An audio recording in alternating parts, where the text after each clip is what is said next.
Bonjour à tout le monde, Coach JP nizere ko mukomeye umwanya Imana yawutanze ukaba wavyutse ukaba uri muzima no kuvuga ko ibintu byose bishoboka uko uba uri kose. Hari abadafite amagara menshi ariko bigorana mugabo byose iyo habaye umwanya Imana itanze umwanya ibiguha mwanya nawe wo kwiyajusta hakagira icyo ukoze kugira ibintu bigende neza. Nuko est-ce que muri Canada ni muri paradis? Est-ce que muri Canada n'ahantu abantu bo kwirukira? Est-ce que muri Canada hari byose?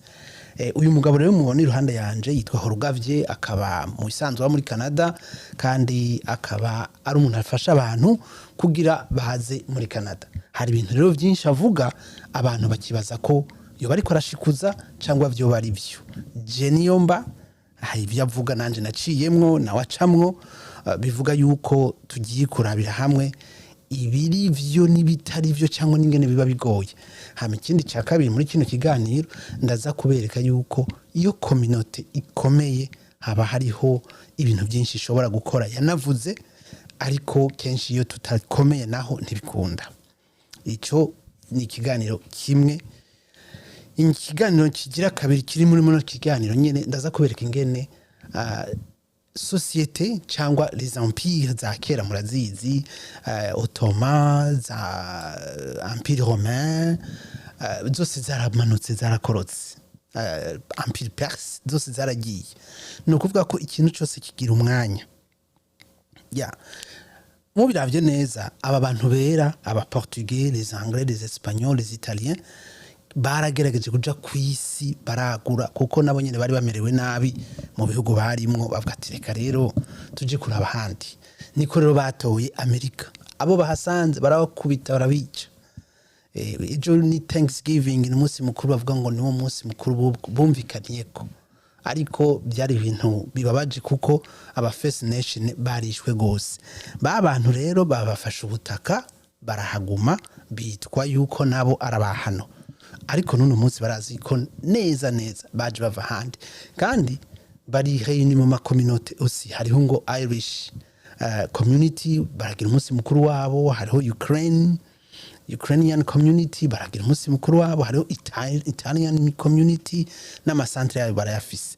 Natwe tukaba twifuza yuko ni Burundi baho deja ari ikintu dusigaye dufise cyitwa Burundi we want, ni intango nuko nyene ariko naza kubereka yuko tuko turajayo. Ariko hakenewe ibintu byinshi bituva ko duteza gukora kandi mu byumve mu bitahure utuntu tuhagarare. Alors tubandanya hanyuma muri buka le royaume Kitara hariya muri region ziwacu hariho cyitwa Kitara Bunyoro cyaraheze, abantu barasanzara. Hariho ba royaume Mandeng zaraheze, hariya za Mali zose zaraheze, za Afrique du Sud zose zaraheze. Ubu inovuga yuko ibihugu bisa nkuko vyashizweho na Conference de Berlin mugabo bisigaye biteye ingorane ingene bibaho kubera izo ngorane zuko bashizeho ama frontières juste fictif. Nuko mukamuzi yuko iyo igihe abazungu les Espagnols, les Français, les Anglais, tout le monde bafata ibi bihugu by'ino byo muri North America na America du Sud bace baronka amasi menshi manini babura n'ingene bayakora. Ati rero akazi katugize kuzana birabure kuko hari abari bagiye muri Afrika babonye ati hari abantu b'ibiguvu twozana bakarima ahantu, niko esclavage yaciyiza. Turagurishanya biracababaza abantu n'ubu mu nyuma baraza turaharima turahakora tuba abaho. Mugabo nuno munsi baracavuga ati pourtant nta misi myinshi baturusha ngaha irengeje urugero. Muri 1800 combien bose bari ngaha. Abirabure benshi mbona muri Amerika basanzura abanyamerika kenshi ubara ntibakimenya niyo baje bava, bariko baragerageza gusubirayo. Mu nyuma bavuga ati ibi bintu twarakoze amakosa, abantu turabica turabakubita turabagira ko experience medicale ibintu byose, reka tubareke. Niko kubareka. Hanyuma mu nyuma ati oya reka ahubwo tubasangi wabo, colonisation ikirinjira. Yinjiye rero baratubwira ko baba ari gitangaza kandi bari barahubatse mu nyuma rero natwe atereka tuze kuraba ingene iwanyu hameze natwe twohaba. Ubu rero niko ndababwira yuko ntarashika kuri ibi Uyu Mugabo Avuga hari amavire yafashwe. Reka ndabaha ivire imwe y'ahantu bita Brenton muri Canada, ni muri Ontario. Nukuri hari abahindi gusa kandi abahindi barafashe umuji. No kuvuga ko nta ntutogwa ngo umushinga amateka waho utari umuhindi ngirango. Cyo gituma mubona muri parlement biriko biraza. Si bibi ngo ifuko tuba organize kuko aba batipe baracafisa amategeko nibo bayakoze. Hari gihe amategeko atugonga paraporo ya culture y'ivyo dushaka. Niba tuvuga tutahatwara hafashe neka tugume ngaha. Ndaza kuberekana ingene abarundi Ottawa bifashe nabo nyene ni sawa kabisa. Mugabo haracyari bisabwa.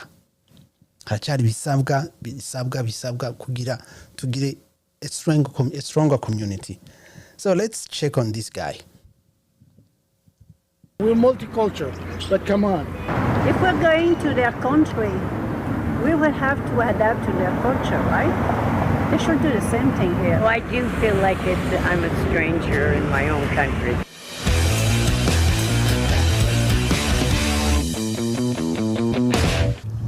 Avuze ngo yumva umenga numu étranger mu gihugu ciwiwe kuko bahindi bara ni benshi muri yo ville yitwa Brenton. The most obvious consequences of the federal government's die-hard commitment to mass immigration would be the creation of ethnic enclaves, cities and towns across the country that don't look very Canadian and don't feel very Canadian. Well, one of the most infamous examples of that in our country is Brampton, here in the GTA. Let me just take you through some of the most recent demographic data that we have available about Brampton from the 2021 census. Now, keep in mind, Canada's population has spiked since 2021, and the majority of immigrants who come to Canada come to Ontario, and it appears that Brampton is where most of them happen to end up. The 2021 census data shows that Brampton is more than 80% visible minority. That means it's more than 80% non-white. Well, you break that data down even further, you start to figure out where everyone who lives in Brampton comes from. The top ethnic origin in the Brampton 2021 census data is India. Murabona yuko ibiharuro byarahindutse gose kera barabantu babazungu nivyo ariko aravuga akagereza ku explica yuko amavire menshi byarahindutse. Most of them happen to end up. The 2021 nkubu baravuga yuko Brampton ubu ni 80% y'abantu bavuye hanze. Muri BC aho bita Barnaby ni hafi ya homba ni 67%. Murumva yuko umuzungu ntakirimwo nta 50% y'umuzungu hari. Ahitwa Surrey ni 67%. Richmond aho ni muri ville ya hafi mba ni 66%. Ugiye Ajax ni 64%. Ugiye Mississauga ni 61%. Donc des étranges nous kuvuga ko ibiharuro byaracuritse. Toronto ni 55, mumva naho nyene kame mabazungu barimwo 5% sinyinshi. Vancouver ni 54 baracahari.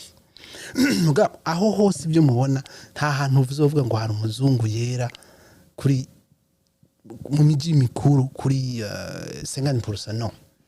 Nibo baki.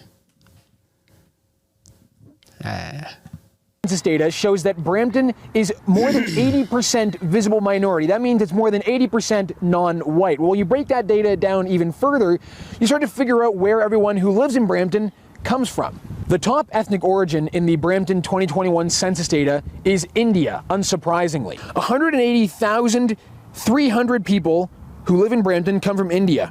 The second happens to be Punjabi. Why they are separated into different categories, I'm not quite sure, but 57,000. After that, it is Sikh at 43,940. Then you get Canadian born at 40,000. If you keep going further, you see that Hindu and Pakistani both come in right around 26,000. Now, what's most remarkable about Brampton's demographic data is that from 2016 to 2021, Brampton lost 6,000 people who were originally born in Canada. That's not the percentage of them declining, that's people who have actually left Brampton. Meanwhile, in that same period of time, Brampton's foreign-born population... Reka turabe rero ingene mwibarabara babivuga kuko mwibarabara Build a website you love with Wix. Reka rero tugende mwibarabara. And what they think about it. Oh, that's nice. Well, I mean, It's a pretty decent place. Then again, it's like a mini India in short. Yeah. You would see a lot of Indian people going around. wumvise uyu muhinda avuze ati it's a mini India no kuvuga ko n'abahindi benshi babayo no kuvuga ko barafise ukuntu bafise unity barafise ukuntu bubaka economy barafise ukuntu ico basigaje peut-être nuko bubaka n'amategeko.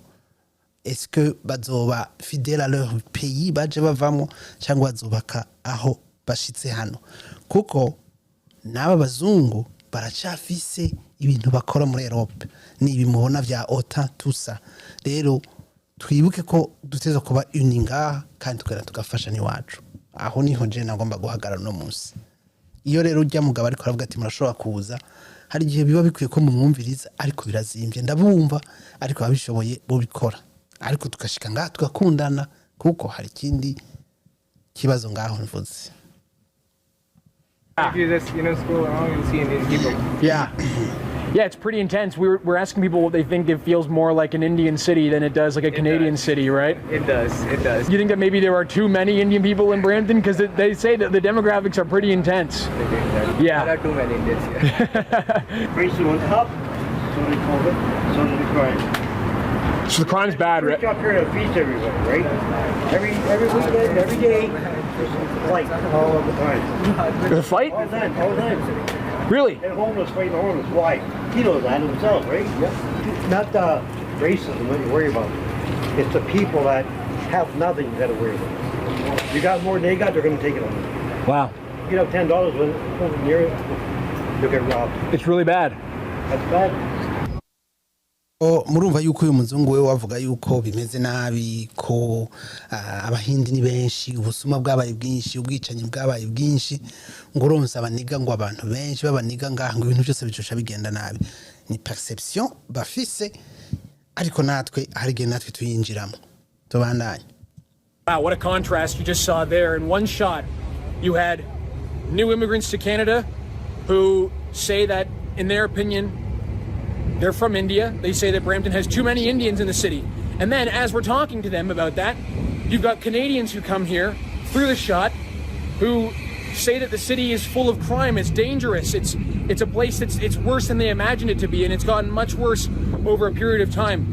What a stark contrast you can see just in that one interaction about what this city is really like, because murumva vraiment murumva yuko ibintu ntibiba bimeze neza nico gituma mubona ayi abana bacu bariko ratembera mu ibarabara nta uzi ico uwundi yumvira ashaka kumugwako akamugira icyo ashaka rero ko bo kwiga kugenda group si bibi ariko nabo ntihagire ibibazo batera bakiproteje hagati sino ukutuza ngaha la population iyo ngaha twasanzeho yatubwiye yuko bameze neza tukava iwacu tukaza kuraba kuko nabo bari batanguye kuzi iwacu batubwira ngo ni bon tuje ngaha bariko baravyara kandi ntibavyara ico nikindi reka tugende rero turaba abarundi nabo ingene bifasha harabaye umukino aho haje abarundi benshi ni juste aperçu ingene ibintu bimeze kandi ni vyiza cyane katubirara. So ngaha hari habaye championnat hama bayita Canada gato cyangwa Gatino Canada aho abarundi bakinye umupira bakina n'abakongole ibintu bimeze neza cyane hanyuma umunezero wari urenzeko reka tubandanye turabe ingene byari bimeze. My life would have conta when I see I'm so down my account ira conta kita my life would have conta when I see I'm so down my account ira conta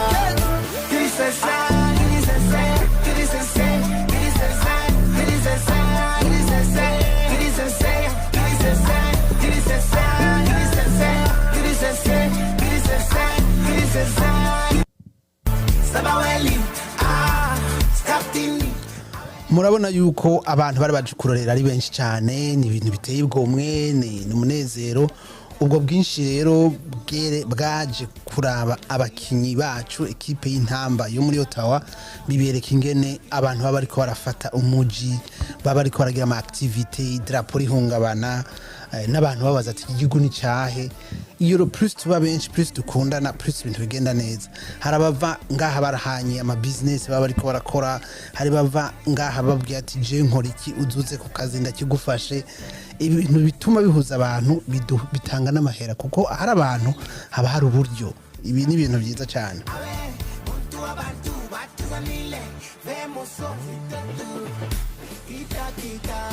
My life would contar. Wanna see I'm so down. My account irá contar.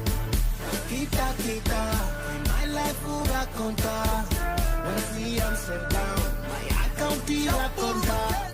Nuko rero reka tugende ahandi hantu murabona ko abarundi ari benshi bari babitavye. C'est important kwitaba ibintu nk'ibi iyo turi hamwe n'amategeko acavuga ati aba bantu ni vyiza cyane, aba bantu ifoko tubiyegereza no mu matora bazodufasha plus tuba benshi plus na muri politique twinjiramo. Reka ndabereke aho aba sumara ari benshi na muri politique n'abameya baho basige bavuga Isomali n'ahantu bita muri Minnesota ifise population nininya y'abasomali. Nta shwa bafise ugomba kwitoza uri umuzungu uri umuhindi uri wahe guteza ko bacako. Murumva ko ni ikintu babubatse kinini. Reka muraba. From Somalia. From Somalia? In Mogadishu. We like here, Minnesota, as you know, it's a lot of Somali, yeah. The state of Somalia, that's why. I don't know how to put it. You know, this is a different culture. This is the Somali community, so. Cedar Riverside, the West Bank, is its own kind of bubble universe. Once you cross Franklin, once you cross Riverside, you kind of exist in this place, and it's deeply beautiful that doesn't follow the rules of the rest of the city or the rest of reality.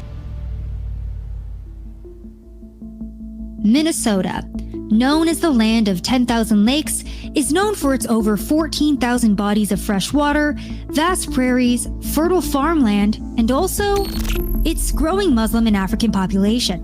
When I grew up, I had friends of all different shades. Now you come up into the city, and really even a lot of little small towns, it seems to be a demographic shift to primarily Somalians. It's definitely a lot of Somalis, but it don't affect me. I don't care. Are they pretty friendly? Yeah, they cool. They cool for the most part. They can't drive for shit, but they all right. Now home to the largest Somali population in the U.S., Minnesota has garnered headlines not only due to the viral videos and stories from the state, but also the rapidly changing culture that some have categorized as a takeover of Minnesota. Muslims around the world are celebrating Eid this weekend, and one of the biggest celebrations in the Western Hemisphere takes place here in Minnesota. Okay, ni murabi ifoto aha ni muri stade iri muri Minnesota aho aba Islam bava muri Somali bari bagiye kugira umunsi mukuru wabo na Maire de la Ville yaje afise idarapo rya Somalia. Bivuga yuko nababanze gutahura yuko abantu nabo kwiyegereza parce que bari uni mu makosa yabo bari uni. Bivuga ko nta shwa bafise yuko aba bantu bateza kuja na muri politique no muri economy mu bintu byose. Uyu rero mubona uyu mugabo mubona ni umukuru ni mayor ni maire de la ville wa Minnesota ariko yivugira iki igisamaria. I am proud to announce today that during the month of Ramadan we will be having the call to prayer. Here he is now. Hi. Voilà, muratawe yuko ibintu biriko birahinduka. Hari abantu bamanuka bakagerageza gufata ingufu zose bashobora bakaduga n'ibimubona immigration iri limité parce que barafise ubwoba barabona ati aba bantu twagiye kwigisha iwacu ko ari heza baguma baza hama plus hari ibintu nabo badakora ama mariage yarahagaze abana ntibakivuka abantu bagenda nabatsangiye ibitsina ibintu socialement ukuntu babayeho n'ukundi siko twe tubayeho twe turi muri reproduction bo nabo bararimitse reproduction humaine je veux dire. Rero ugasanga nta bakozi bahari baratukeneye ibiki ntibikunda ko bahagarika immigration nubwo bagabanya duteza kuza ariko tuze natwe twiyubake apana kuza ngo dusamburane kuko biravye niko biri. Reka twinjire rero ivyo umugabo avuga turabivye kuvyavuga ko ari byo comme ça twigishanye dukundane dukorere hamwe tufate igihugu yeah. Wewe uzanye ibintu bishasha tutazi. Ivyo bintu rero ntufatwe imbere ntufatwe inyuma ikera imbere.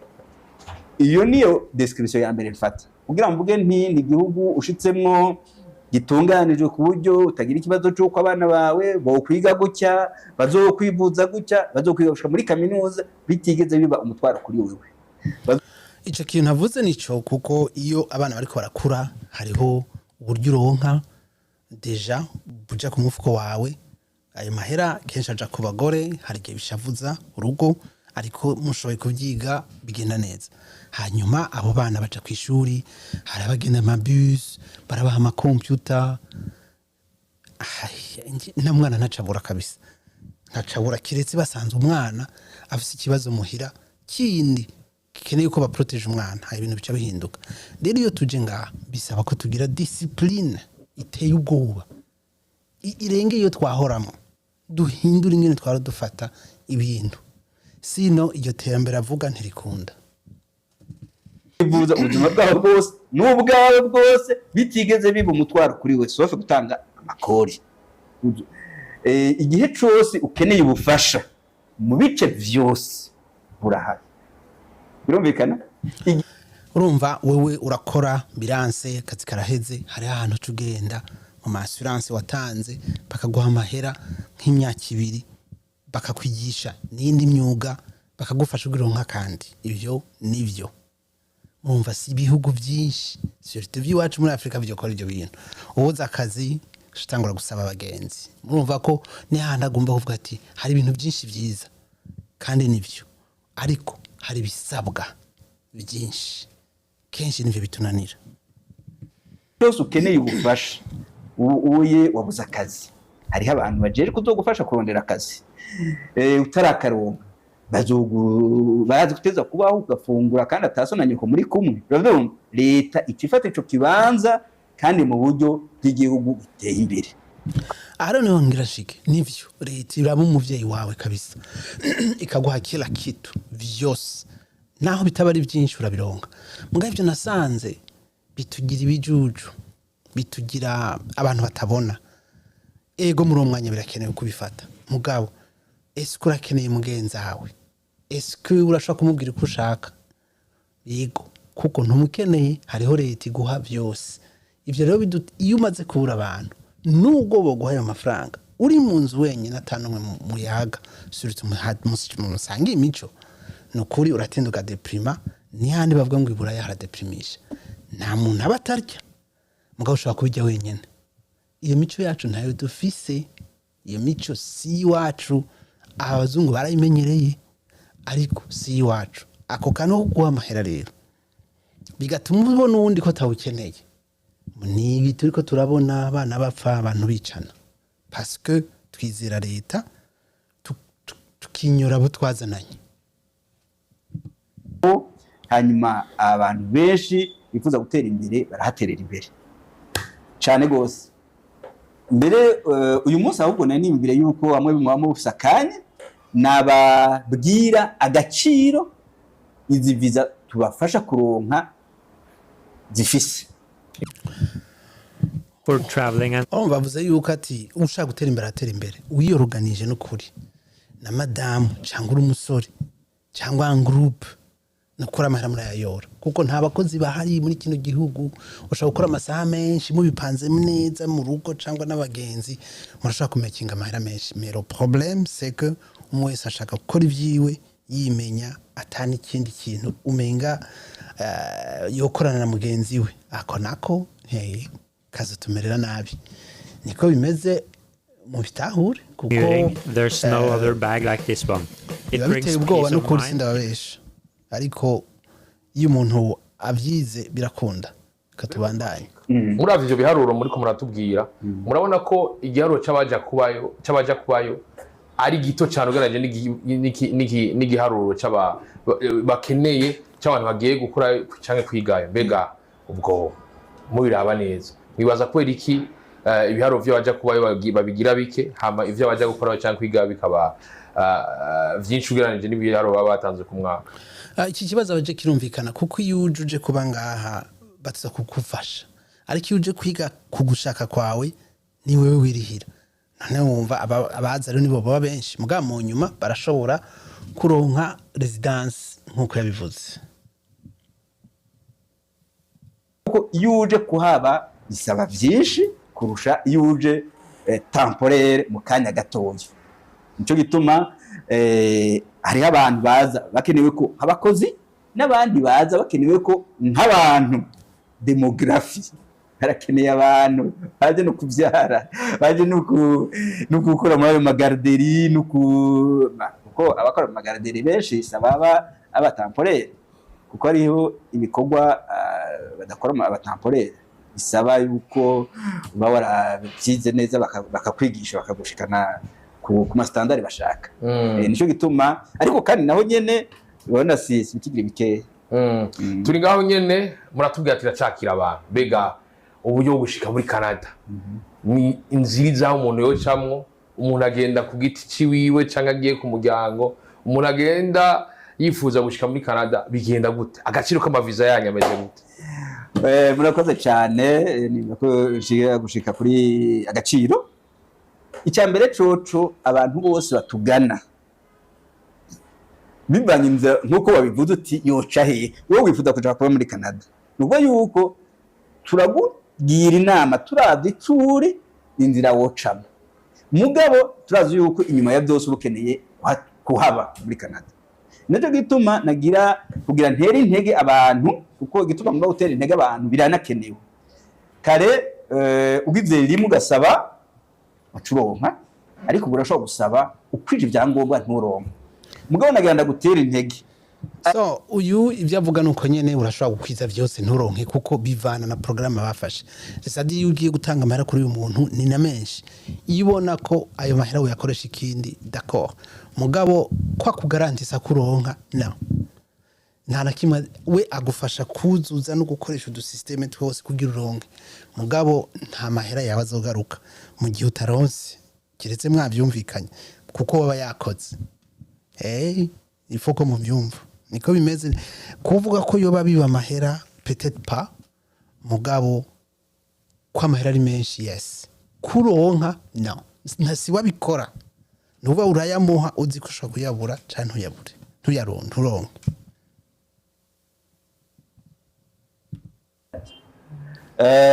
byose babitangira amanota ni experience y'imyaka ingaho ni 3 uzi igifaransa utega icyongereza yego ibyo byose nkatanubura ni bisaba niba ari 3 cyangwa 2 sinzi ntuvuga yuko agaciro waguze ibyo ari 2 cyangwa 3 kuko iruhande yawe mugenzi wawe yuza na 3 cyangwa 30 atoshobora kuronka iyo residence permanente ngo yuko agaciro gatandukanye juste nayo mahera warisha ayo juste n'amafre ariko hariho kuko nifuje kugira mbwira abantu bamenya agaciro abantu bariha kugira baronke residence permanente bari 400 by'amadolari ababiri hani bande n'abashinwa nta myaka babasaba nta cyongereza nta gifaransa babasaba bati urafise imiliyoni 2 z'amadolari y'ubutunzi bwawe waronse mu muco utego bagakosha urashobora kuduha miliyoni n'ibihumbi 200 ukabiha leta ikabikoresha imyaka 5 ikazoca bigusubiza atego